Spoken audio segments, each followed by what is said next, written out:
saudara samping rumah, dia bilang ke ibu saya, "Kok di depan rumah lu ada kayak kingkong ya gede? Itu malam," katanya. "Gua Oke. ngeliat tuh malam," kata Tetangga tuh. tetangga tuh bilang ke mama saya. "Itu laki lu mah ada yang ngejailin," katanya gitu kan. Kata siapa? Pak Haji, emang Pak Haji kan ya? Iya, soalnya kemarin katanya dia masuk ke keluarganya gitu kan. Udah gitu nggak lama dia ngasih tahu, Pak Hajinya itu meninggal juga teh. Hah? Pak Haji yang ngasih Pak tahu Haji ke yang ngasih kamu? tahu info, padahal itu kan lama juga ya, saya baru umur 3 tahun, baru ketahuan ya akhir-akhir kemarin tuh. Oke.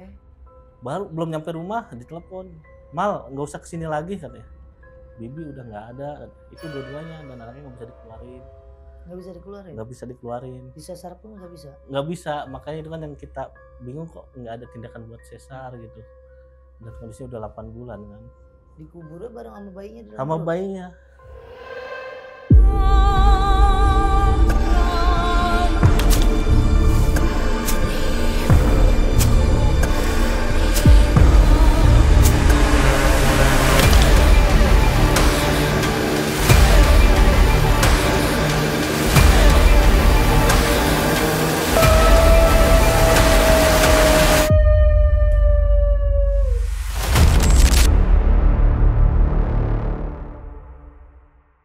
Assalamualaikum warahmatullahi wabarakatuh, sahabat mistis kumaha daramang.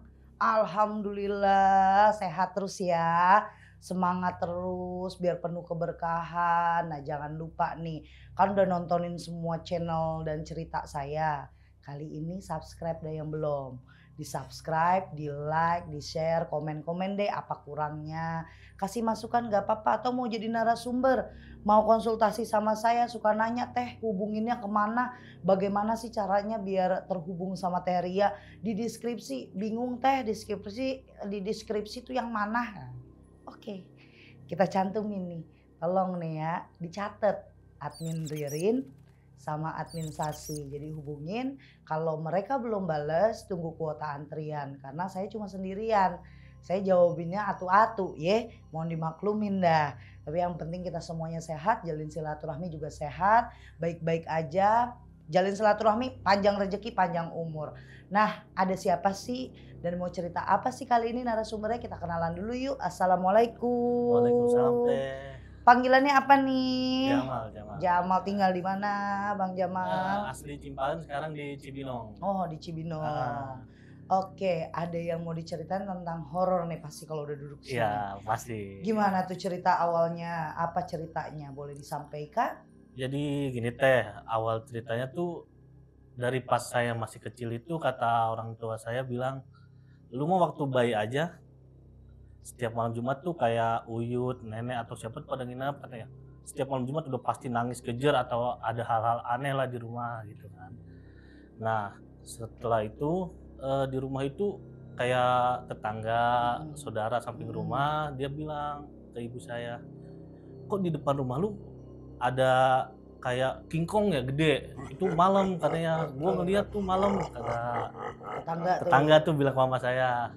Nah, ada lagi yang bilang, "Kok rumah lu kayak kebakaran ya malam-malam? Hah? Kayak Ada apinya? api gitu, bara gitu." Cuman kan mama saya Nggak gubris lah. iya gubris. Nah, terus habis itu keluarga saya tuh sakit tuh kayak almarhum bapak saya. Pokoknya sekeluarga itu sakit gantian, Teh. Saat itu? Saat itu pokoknya Usia pas kamu berapa? kita wah saya masih kecil itu Oke. 3 tahunan dah pokoknya. Nah, pas sakit itu bapak saya divonis paru-paru Mhm, plek, paru-paru plek, mhm, udah berobat ke dokter manapun sama, tapi nggak ada tindakan, cuman itu aja. mhm. Nah, cuman yang bikin aneh pas bapak saya main ke rumah nenek saya berarti ya di cuman beda RW aja gitu Mhm, ya. mhm. Itu tuh badan tuh nangis, apa, kayak panas gitu sampai guling-gulingan tuh. Nah itu guling-gulingan sampai bingung kan tuh, kenapa kenapa, akhirnya berobat, meninggal tuh almarhum bapak saya, Mhm. heeh. Nah pas meninggal itu udah nggak ada kejadian ini lagi dah, kita pindah akhirnya pindah rumah, dari rumah sebelumnya kan kita sama nenek saya dari bapak saya ya. Oh, ibu dari bapak. Heeh. Nah, akhirnya kita pindah tuh ke rumah ini, orang tua saya yang cewek. Nah habis itu ibu saya nikah lagi kan ya sama orang Jawa. Kita sekeluarga ke Jawa nih, berangkat keluarga ke Jawa. Terus mamang saya kan di rumah sendirian ya. Dia emangnya bisa juga, dia ngelihat sosok kayak almarhum bapak saya ada di dalam rumah. Persis banget kata dia. Itu mah persis bapak lu pakai kaos putih dan cuman memar-memar aja badannya gitu kan. Oke. Heeh. Nah terus kan ditanya, pada kagak ada, pada ke Jawa, cuman ngangguk doang. Mamang saya bilang mau dianterin pulang gitu kan, dia ngangguk. Terus mamang saya kan pakai baju tuh rapi-rapi kamar, dia lihat ke depan kagak ada nih almarhum bapak saya. Ah udah kali nggak ada ya. Mamang saya masuk lagi ke kamar, baru dia ke kamar muncul lagi teh, ada gitu. Nah akhirnya dianterin sama mamang saya, jalan kayak orang biasanya katanya, jalan kayak orang biasanya sekitar 10 rumah lah. Dia di posisi mamang saya kan di belakangnya ya, ikutin, udah ya anterin sampai sini aja karena mama saya gitu kan ya. Nah kata itu arwahnya cuman ngangguk gini aja, diliatin sama mamang saya sekitar 500 meter lah, baru dia hilang tuh. Akhirnya mamang saya pulang, nyampe rumah itu di kasur tuh ada kayak daun, entah nggak tahu daun apa, ada 3 apa 5 lembar gitu, sama mamang saya ditaruh di toples. Nah terus kan subuh tuh ya, pas habis subuh dilihat nggak ada daunnya. Daun yang tadi itu ditaruh di toples itu iya, hilang. Nah saya dengar kabar kemarin sekitar 2022 atau 2023 katanya orang tua saya itu ada yang ngejailin. Kenapa ada yang ngejailin? Katanya arwah yang ngejailin itu masuk ke keluarganya. Dia bilang, noh kayak apa almarhum bapak saya katanya, gua jailin sampai sekarang gua nggak diterima dunia di akhirat katanya gitu. Lu jangan pada kayak gua, dia bilang gitu. Nah Pak yang ngedenger itu ngebilangin ke mama saya kan ya, no si itu laki lu mah ada yang ngejailin katanya gitu kan. Kata siapa? Pak Haji, emang Pak Haji kan ya? Iya soalnya kemarin katanya dia masuk ke keluarganya gitu kan. Udah gitu nggak lama dia ngasih tahu Pak Haji itu meninggal juga teh. Hah? Pak Haji yang ngasih Pak Haji tahu yang ngasih mamamu? tahu info, padahal itu kan lama juga ya, saya baru umur 3 tahun. Baru ketahuan ya akhir-akhir kemarin tuh. Oke. Karena saya nggak cari tahu ya, kalau misalnya saya cari tahu takutnya saya juga kan dendam atau apa ya. Udahlah, biarin. Terus singkat cerita ada yang bilangin ke mama saya, dia bilang, "Mi, kayaknya anak lu mah bisa," kata itu kata temennya ya. Bisa apaan? Iya kayak ngobatin anak kecil atau apa mah dia insya Allah bisa kata dia gitu. Soalnya ada leluhur yang mau ngikut gitu kan, yang ada yang menurunin.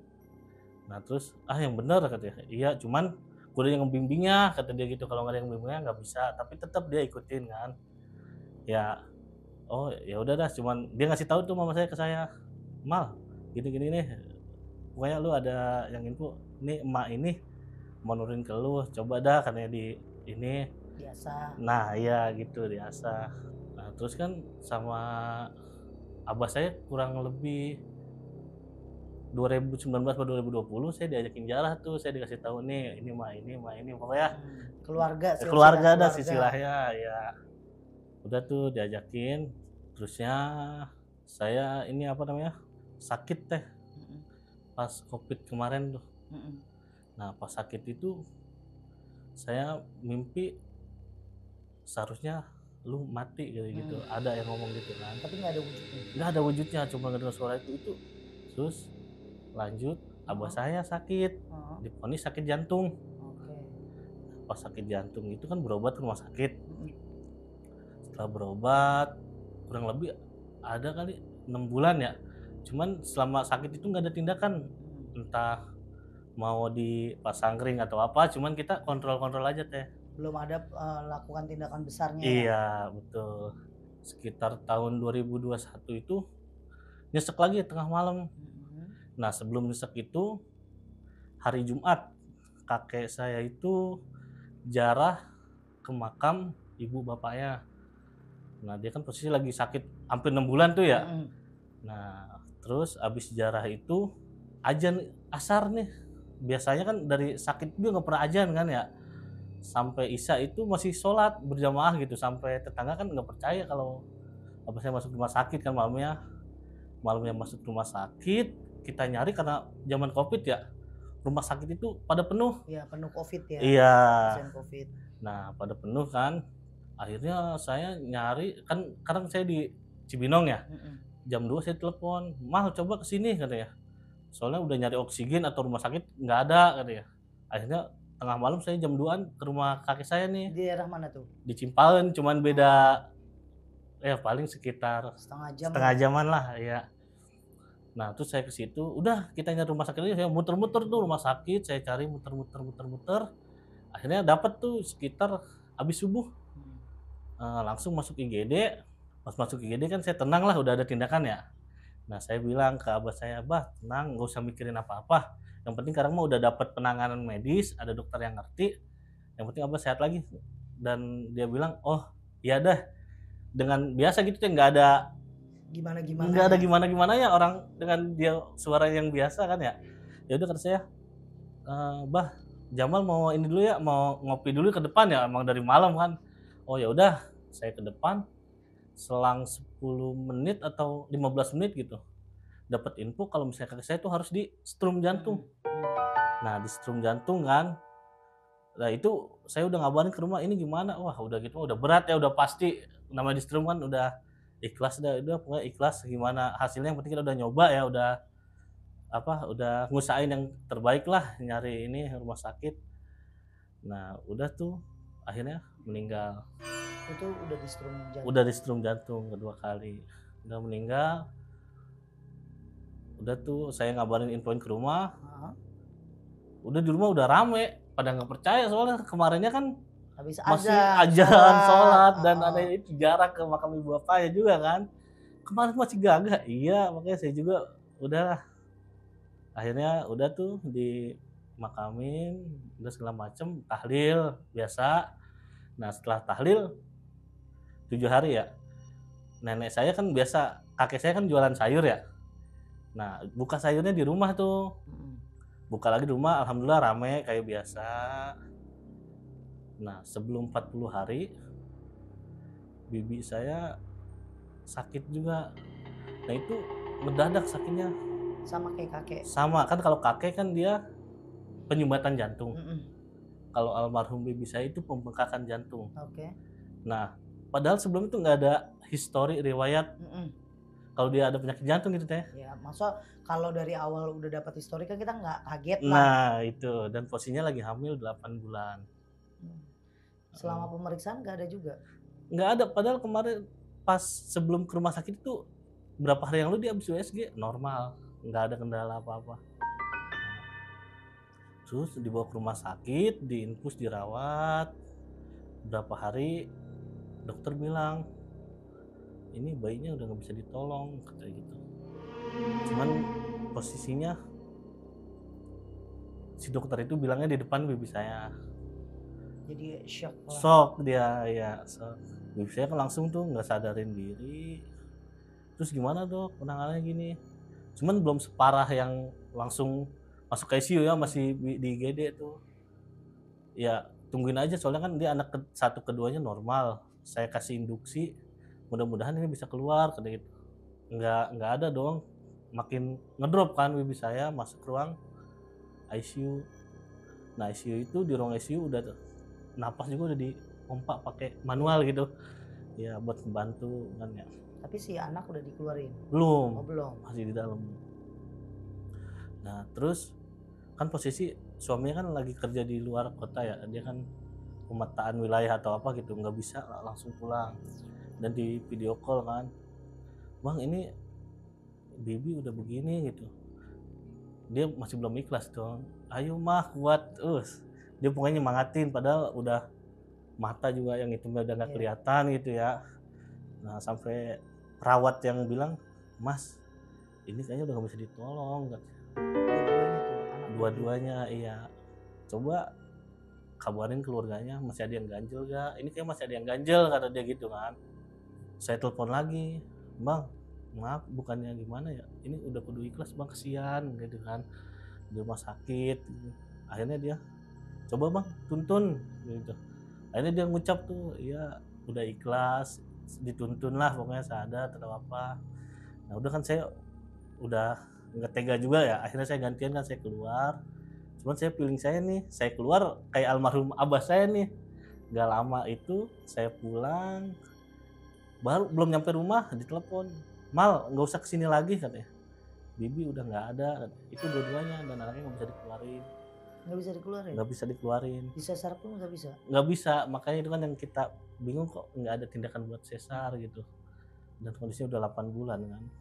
Terus akhirnya Akhirnya udah meninggal dikuburnya bareng sama bayinya di dalam sama perut? bayinya di dalam. Akhirnya kita di tempat pemakaman umum lah gitu ya, biar nggak ngituin citra negatif buat ke keluarga lah Tapi itu takutnya. beneran nggak dikeluarin, Mal? Nggak dikeluarin. Itu udah posisi 8 bulan bayi itu. Padahal sebelumnya USG sehat, semuanya sehat gitu. Oke. Nah, terus dimakamin, udah selesai makamin kita tahlilan. Heeh. Ada yang ngasih tahu, kayaknya keluarga lu ada nggak beres. Soalnya proses kejadiannya meninggalnya itu abah saya belum 40 hari Mhm. dengan vonis yang sama-sama jantung, Iya. padahal dua-duanya nggak ada histori Mhm. gitu kan ya. Ada tuh saudara saya ngasih tahu, "Mal, coba lu pada cari tahu dah, ini kayaknya ada yang nggak beres nih di keluarga lu," gitu kan. Akhirnya saya cari kenalan kayak ustadz atau apalah ke teman saya, ada tuh dia. Akhirnya kita sekeluarga datang ke rumahnya, terus kita ceritain lah detail, dia lihat foto rumah segala macem. "Oh iya, ini mah ada yang nggak beres," kata dia gitu. "Kalau ini mah harus dibersihin," kata ustadznya gitu kan. Terus gimana Ustadz? "Ya ntar saya ini dah, saya ke rumah," kata dia gitu kan. Tapi nggak dikasih tahu nggak beresnya kenapa? Pokoknya ada ya yang nggak seneng aja gitu aja, makanya kan gantung gitu, kita udah nanya-nanya nggak ada yang jelasin detail gitu kenapanya itu. Akhirnya ke rumah kan tuh malam-malam dia wirid zikir, kata dia ntar siapin aja ya air cucian beras yang pertama kali, terus kelapa sama garam krosok yang gede-gede itu teh, katanya itu. Oh ya udah ntar disiapin. Akhirnya dia datang ke rumah, dia zikir segala macem, mediasi di depan kita tuh bareng-bareng. Itu tuh dapet pocong-pocongan, dia tuh pocong-pocongan itu dalamnya isinya tuh tanah, kuburan, rambut, silet, Jarum. sama paku karat 3. Nah itu, "Oh, ini nih," kata dia, "orang pas di itu juga keluar asap kan. Nah ini berarti bener nih ada yang nggak beres. Terus gimana? Paling kalau emang yang mau dipagerin," kata dia gitu kan. Aduh bingung kan, kayak gitu kan nggak sedikit lah kita keluarga kan pada bingung nih. Ya udahlah, sekarang mah udah ikhlas gitu, mau gimana juga ya, emang mau ada korban lagi atau apa, kita udah terima kalau emang dia mau nanggung dosanya gitu kan. Soalnya saya nanya ke beberapa orang tuh Nggak selesai. nggak selesai, maksudnya ganjel gitu, ini Oh, masih ada. apaan. Iya. Nah karena di situ kan kita keluarga semua teh tinggal gitu, ada nenek saya sama bibi-bibi saya tuh di situ gitu. Soalnya kalau setiap ada kejadian itu pasti sakit bibi saya itu sampai sekarang kan. Oh, bukan bibi yang meninggal ini? Bukan, Kakaknya atau adiknya? kakaknya. Kakaknya. Iya, pasti sakit katanya habis itu. "Oh berarti udah belum beres ya Mbak?" "Iya masih ada Mal," kata dia gitu kan. Ya udah ntar coba dah kita ini lagi dah, cari syariat yang bener-bener biar tuntas gitu, jangan sampai ganjel kayak begini kan. Jadinya bingung juga kita sekeluarga juga kan. Cuma kalau teror apalagi sekarang? Teror itu bibi saya kemarin dari badannya keluar kayak belatung kecil-kecil gitu. Lewat mulut apa dari perut? Perut bibi Tapi saya. nggak ada luka? Nggak ada luka.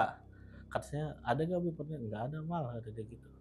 Sama pernah kayak besi karat gitu sama Keluar? rambut, ada ketemu gitu di sela-sela gitu. Ada fotonya?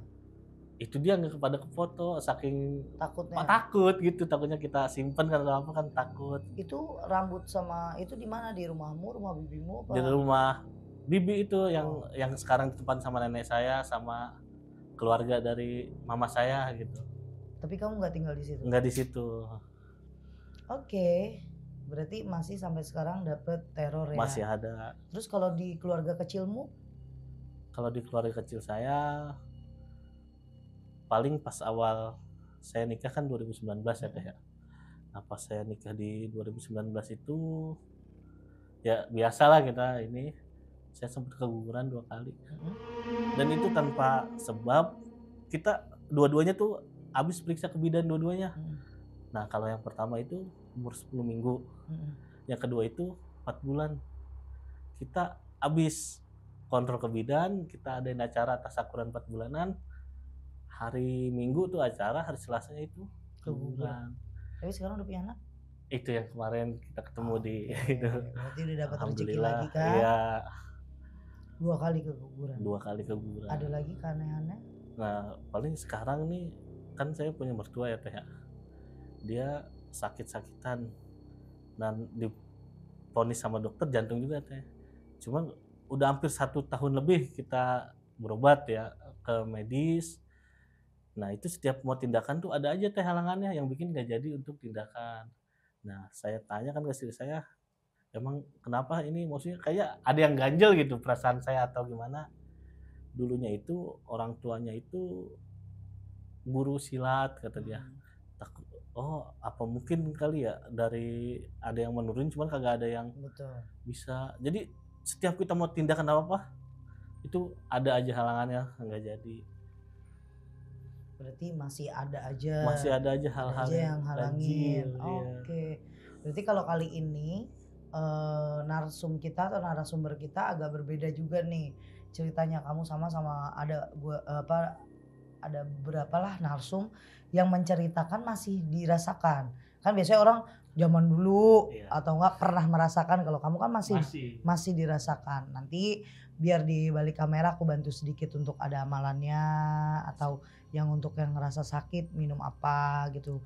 Yang penting satu, positif thinkingnya dinaikin lagi, ibadahnya diperbaikin lagi, buang suuzona dulu.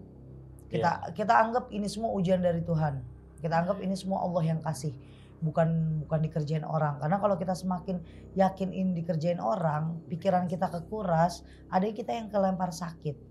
Kita yang kena ya. Nah, lebih baik kita buang, walaupun kita nggak bisa dibohongin hati kecil kita, kayaknya ini ada yang ganjil, ada yang ngeganjel, ada yang beda lah sakitnya.